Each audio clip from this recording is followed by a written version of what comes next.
नमस्कार। अगर भारत को एक बहुत बड़ी इमारत माने तो उसका ब्लूप्रिंट कैसा होगा? आज हम ठीक उसी की पड़ताल करने वाले हैं, हमारे संविधान के पहले 51 अनुच्छेद। पर इसे कोई उबाऊ कानूनी दस्तावेज समझने की गलती बिल्कुल मत कीजिएगा। ये वो कहानी है, वो नक्शा है जिससे आधुनिक भारत की नींव रखी गई। तो सवाल यही है कि ये आखिर है क्या? सिर्फ एक कानूनी किताब या फिर एक पूरे राष्ट्र को अपने पैरों पर खड़ा करने की कहानी? यकीन मानिए, ये किसी धूल भरी सूखी कानूनी किताब से कहीं ज्यादा है। ये एक महागाथा है। तो आइए इस बनावट को परत दर परत खोल कर देखते हैं। इसे समझने का सबसे आसान तरीका यह है कि हम भारत को एक बहुत बड़ा घर मान लें। अब सोचिए, कोई भी घर बनाने से पहले, एक एक ईंट रखने से भी पहले क्या बनता है? एक डिटेल्ड प्लान, एक ब्लूप्रिंट, है ना? हमारे देश के लिए भी ठीक वैसा ही एक ब्लूप्रिंट तैयार किया गया। तो चलिए इस घर को बनाना शुरू करते हैं। सबसे पहला कदम क्या होता है? अरे भाई, जमीन तो तय कर लें।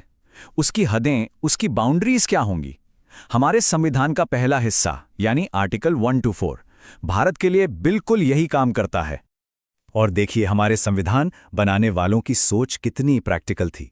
स्टेप 1, आर्टिकल 1 ने घर को नाम दिया इंडिया यानी भारत। स्टेप 2, आर्टिकल 2 ने कहा अगर कोई नया कमरा जोड़ना हो, मतलब कोई नया राज्य शामिल करना हो, तो संसद कर सकती है। स्टेप 3, आर्टिकल 3 ने घर के अंदर ही फेरबदल की इजाजत दी। किसी कमरे का नाम बदलना हो या दीवारें थोड़ी इधर उधर करनी हो, मतलब किसी राज्य का नाम या सीमाएं बदलनी हो। और सबसे मजेदार बात, स्टेप 4, आर्टिकल 4 ये साफ करता है कि इन सब कामों के लिए कोई भारी भरकम बदलाव नहीं चाहिए। एक सिंपल कानून से काम हो जाएगा। कमाल है ना? ओके, तो जमीन तय हो गई, नक्शा बन गया। अब अगला सवाल क्या होगा? जाहिर है, इस घर में रहेगा कौन? कौन है इस परिवार के सदस्य? तो चलिए अब दरवाजा खोलते हैं आर्टिकल 5 से 11 का। अब देखिए, ये वो वक्त था जब देश का बंटवारा हुआ था, माहौल बहुत नाजुक था। तो ये तय करना बहुत जरूरी था कि इस राष्ट्रीय परिवार का सदस्य कौन है। तो नियम बहुत सोच समझकर बनाए गए। जो उस वक्त भारत में थे वो नागरिक बने, जो पाकिस्तान से आए या वहां गए उनके लिए भी खास नियम बनाए गए। एक बात बिल्कुल साफ कर दी गई, कोई डुअल सिटीजनशिप नहीं, सिर्फ एक नागरिकता, भारतीय। और सबसे बड़ी बात, भविष्य में नागरिकता पर कानून बनाने का पूरा हक सिर्फ और सिर्फ हमारी संसद को दिया गया। चलिए, घर बन गया, लोग भी आ गए। अब क्या? अब चाहिए घर के कुछ पक्के नियम, ऐसे नियम जिनके साथ कोई समझौता नहीं हो सकता। और अब हम आ गए हैं संविधान के उस हिस्से पे जिसे सच में उसकी आत्मा कहा जाता है, हमारे फंडामेंटल राइट्स यानी मौलिक अधिकार। इसे ऐसे समझिए, ये हर नागरिक के लिए एक सुरक्षा कवच है, एक शील्ड। और ये शील्ड किससे बचाती है? ये बचाती है स्टेट की पावर से। असल में ये नियम नागरिकों के लिए उतने नहीं हैं जितने सरकार के लिए हैं। ये सरकार की शक्ति पर एक लिमिट लगाते हैं। तो हमारा संविधान हमें मोटे तौर पर 6 तरह की गारंटी देता है। हाँ, इन्हें सिर्फ अधिकार मत समझिए, ये गारंटियां हैं हर नागरिक के सम्मान और विकास की नींव। इसमें कानून के सामने बराबरी से लेकर अपनी बात कहने, अपने धर्म को मानने और अपनी तरह से जीने की आज़ादी तक सब कुछ शामिल है। लेकिन इन सब में एक अधिकार है जो शायद सबसे ज्यादा जरूरी है, आर्टिकल 32 यानी संवैधानिक उपचार का अधिकार। इसकी अहमियत इतनी ज्यादा थी कि खुद डॉक्टर BR अम्बेडकर ने इसे संविधान की आत्मा और उसका दिल कहा था। अब सोचिए, ऐसा क्यों? क्योंकि यही वो मास्टर की है, वो चाबी जो बाकी सारे अधिकारों के तालों को खोलती है। अगर ये अधिकार ना हो तो बाकी सब अधिकार सिर्फ कागज पर लिखे अच्छे अच्छे शब्द रह जाएंगे और कुछ नहीं। तो ठीक है, हमारे पास घर का नक्शा है, परिवार के सदस्य हैं और घर के पक्के नियम भी तय हो गए। लेकिन क्या कोई भी अच्छा घर सिर्फ नियमों से चलता है? नहीं ना। उस घर के, उस परिवार के कुछ सपने होते हैं, कुछ लक्ष्य होते हैं।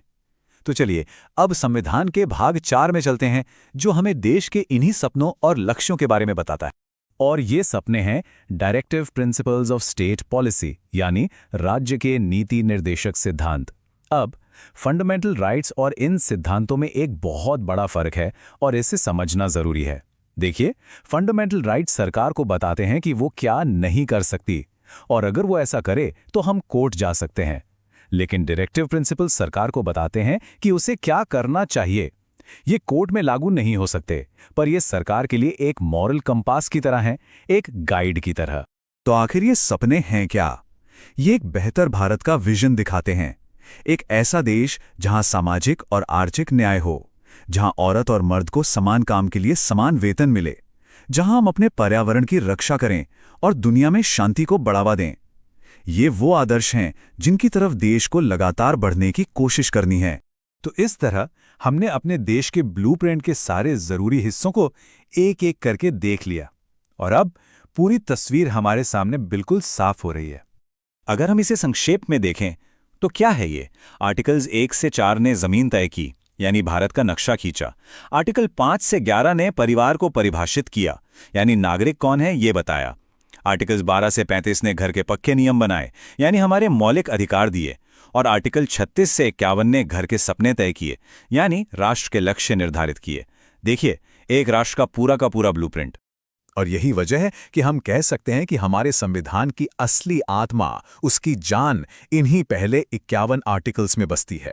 ये सिर्फ एक शुरुआत नहीं है, ये पूरे देश की, हमारे राष्ट्र की बुनियाद है। और ये सब समझने के बाद एक बहुत बड़ा सवाल हमारे सामने आकर खड़ा होता है कि 70 साल से भी ज्यादा पहले लिखे गए ये नियम, ये बुनियाद आज हमारे जीवन को, हमारे समाज को, हमारी राजनीति को कैसे गाइड कर रही है।